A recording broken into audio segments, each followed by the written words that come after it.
તો આખરે સવારથી જે ચુકાદાની રાહ જોવાતી હતી, સુપ્રીમ કોર્ટે કહી દીધું છે કે ઈવીએમ થી ચૂંટણી થશે. જી હા, સુપ્રીમ કોર્ટે વીવીપેટ પર સુપ્રીમ કોર્ટનો એક મોટો ચુકાદો સામે આવ્યો છે, જેમાં સુપ્રીમ કોર્ટે બેલેટ પેપરની માંગ કરતી અરજી છે તેને ફગાવી દીધી છે અને ઈવીએમ થી ચૂંટણી કરવાની વાત કરી છે.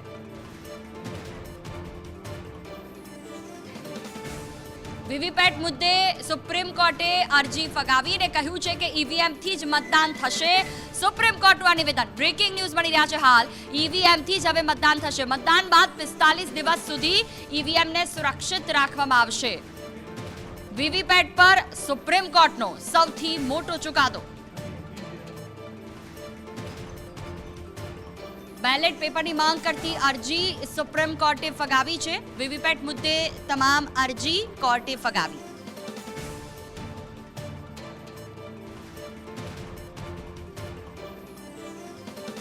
હવે ઈવીએમ થી મતદાન થશે.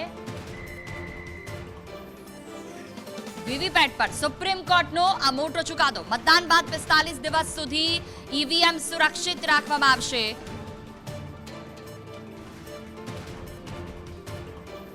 હિરેન રાવલ સંવાદદાતા અમારી સાથે જોડાયા છે, તેમની સાથે સીધી વાતચીત કરીશું. હિરેન, શું કહેશો આપ, જે રીતે સુપ્રીમ કોર્ટનો આ ચુકાદો અને એ આવનારા સમય માટે કેટલું લાભદાયક? તો સ્વાભાવિક રીતે અત્યાર સુધી ઈવીએમ પર જે શંકા કુશંકાઓ હતી અને એને લઈને અનેક વખત સુપ્રીમ કોર્ટની અંદર એને પડકારવામાં આવ્યો હતો. સુપ્રીમ કોર્ટમાં જે મેટર ચાલતી હતી એમાં ઇલેક્શન વચ્ચે હિયરિંગ જે થયું હતું એમાં ચૂંટણી પંચનું કહેવું છે કે ઈવીએમથી જ મતદાન થશે, બેલેટ પેપરથી મતદાન નહીં થાય.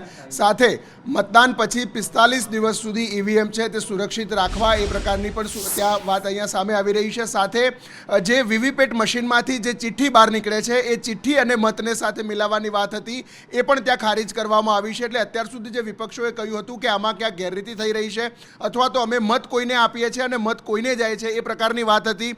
વીવીપેટમાંથી જે ચબરખી નીકળે છે એને મિલાવવાની વાત હતી. આ તમામ બાબતો ખારીજ કરીને કહેવામાં આવ્યું છે કે માત્ર ઈવીએમથી જે અત્યારે મતદાન થાય છે એ પ્રક્રિયા ચાલુ રહેશે. ઈવીએમ છે તે સુરક્ષિત રાખવા પડશે.